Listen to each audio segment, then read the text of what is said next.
Hey guys, how's it going? This is Robbie Ruviews. On this channel, we take random short films from YouTube and review them. On today's episode, we have Ace and Anxious from Bri Castellini. Ace and Anxious, also known as Ace Dresstura Sex Detective, is about an asexual woman in New York trying to see if sex will help her with her anxiety. Using Craigslist, she's trying to find a partner to help her feel less stressed out. Or it's for work, possibly both. With help from her roommate, Kevin, she interviews the prospective gentlemen and possibly ladies, and talks about it with her therapist afterward. The entire film is split between the therapist conversation and her interview session with Kevin and the prospective gentleman. I enjoyed this one a lot. I was so happy to see different sexuality being represented positively. It's not very often that you have an asexual main character with her pansexual friend trying to find out how love works. I did like the plot a lot in this one, but there were some technical issues. Let's dive right into this film. First, we're starting off with the good.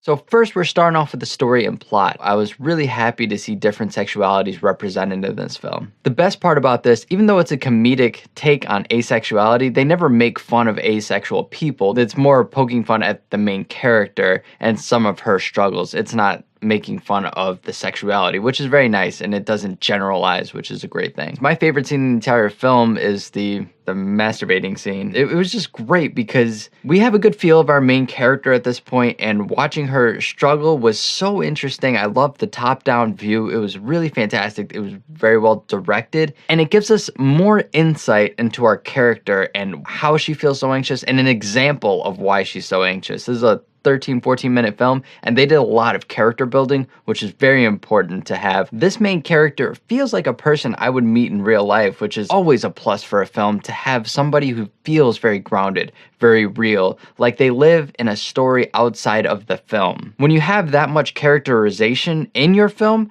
that's always a huge plus, and it's gonna create a lot of empathy for the main character. Overall, I think the choice to go with comedy was a great decision because the sexuality wouldn't be as well represented in a drama film, whereas in a comedy, you can kind of poke some fun at it, make it a little bit lighter so people can have some more empathy. With a straight up drama film, if somebody has some sort of aversion to different sexualities, they may say, no, this is not for me. But kind of hooking them in with comedy is always a great thing. When we get our first Craigslist guy, that's a great technique to kind of break the ice, saying that we know what this is, you know what you're getting in for, and we're gonna make this a bit lighter so everybody can enjoy it. And it also has some really fun moments to help people relax a little bit and not get so caught up that the main character's asexual, but have us all really care about her at the end and kind of see where she's coming from, see where these anxieties are coming from as well.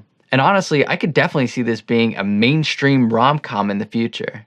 Next for me is the acting. To make sure the comedy is done well and the drama is done well where it's not getting confused with the comedy, you need really solid acting, and I think we got that with our main character. Dana Cherie as Emma did a great job of carrying this film and was well supported by our cast. Sure, there were some over and underacted parts in this one, but overall I thought the acting was really solid. And with a film like this where it's very actor driven, very character driven, you need really solid acting, and I think we got it here. And since you're taking on such a big task with tackling sexuality like this, you really need somebody the audience can feel empathy and sympathy toward. So I think Dana was a great casting choice, and I thought she did a terrific job. And finally, for me, I thought the music for the intro and the masturbation scene were so excellent, but I really wish that would have been throughout the entire film. I would have really liked to see the music underlaying some of these conversation scenes because the audio recordings weren't that great in this one, and I'll get into that in a bit, but having music throughout the entire film, I think it would have been a really strong choice, so you could have kept that light mood throughout the film.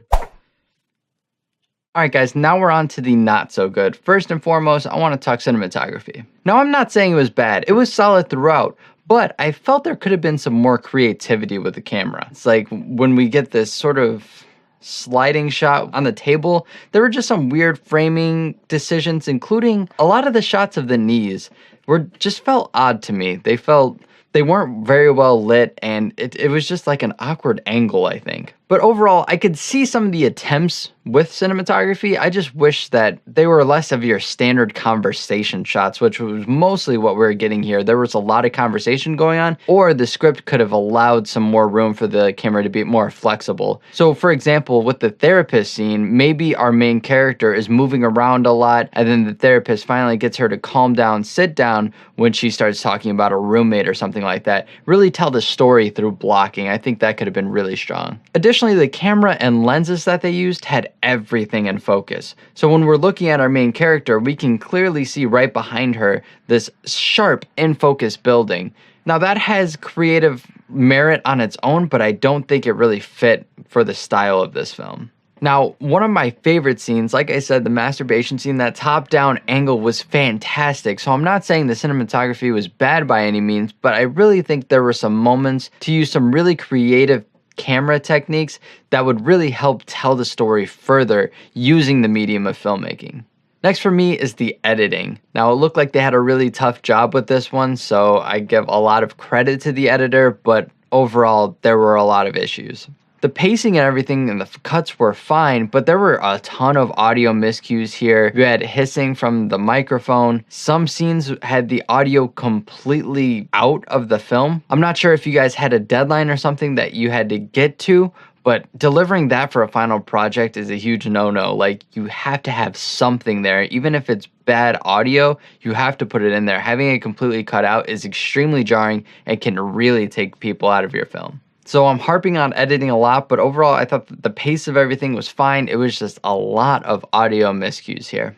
And finally for me on the not so good is the sets. It looks like you guys kind of had these locations and did what you could with them, but it was very bare bones and noticeable that it was one of those on-site locations and you just kind of had to dress it up with what you could. For the scene with the therapist, it looked like you had kind of like a white blanket sheet over it. I saw the heater behind our main character, which led me to believe that it was probably someone's apartment building, and the shots over there were really, really tight. So I'm assuming you only had a little bit of space. So working with what you have is very, very important.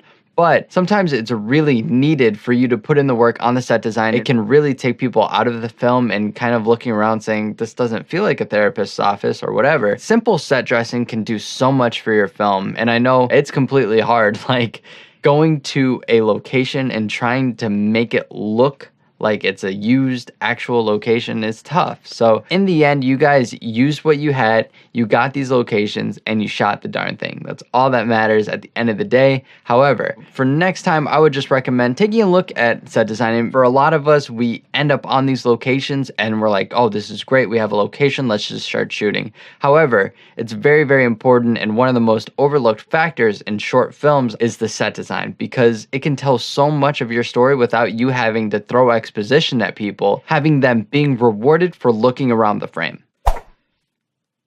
Alright guys, so overall, I'm going to give this film a 3 out of 5 stars. I thought it was a very solid film tackling a really interesting and unique subject matter with a lot of care. However, some technical mishaps hold this one back for me. I'd recommend everybody give this film a shot because it's a really interesting look at an asexual person in today's society. Alright guys, that's going to do it for us here on Robbie Reviews today. I hope you enjoyed this episode. Thank you so much, Bri, for sending your short film on through. I want to know what you guys thought of this film, so leave a comment in the comment section below and I'll be sure to check it out from there. If you enjoyed this review, give it a like, and if you want to see content similar to this, go ahead and subscribe. I will see you guys in the next video. Have an awesome day. Astress sex detective at the duty. What? No, that's not how that works. Astress sex detective. Please, somebody make that a movie. Astress sex detective. Starring. I really like the original title, Ace and Anxious. It sounds like a really cool buddy cop movie. Who would be an Ace and Anxious, the film? It would have to be... Wait, Anxious would be Adam Scott. Ace would be... Alright. Ace and Anxious, starring Clint Eastwood and Adam Scott. I would totally watch that movie. That sounds like the coolest buddy cop movie of all time. Let's get started. Ace and Anxious, starring Clint Eastwood and Adam Scott. Do you guys have better options? I definitely want to know in the comment section. Let me know who would star in Ace and Anxious, the buddy cop movie. And if you want, let's hear some plot details. Just trying to find a partner to help her feel less stressed. I thought there were some genuinely funny things. I'm gonna try to do this as fast as possible. All right, guys, thank you so much for watching this episode of Robbie Reviews today. I hope you enjoyed this episode. Thank you so much, Bri, for sending in your short film today. I hope you guys enjoyed it. Leave a like if you enjoyed this video. Subscribe if you want to see more just like it. Leave a comment so I can know what your thoughts were on this film. I will see you guys in the next video. Have an awesome day. Thank you for watching. Have an awesome day. Got it before the battery died. Yes.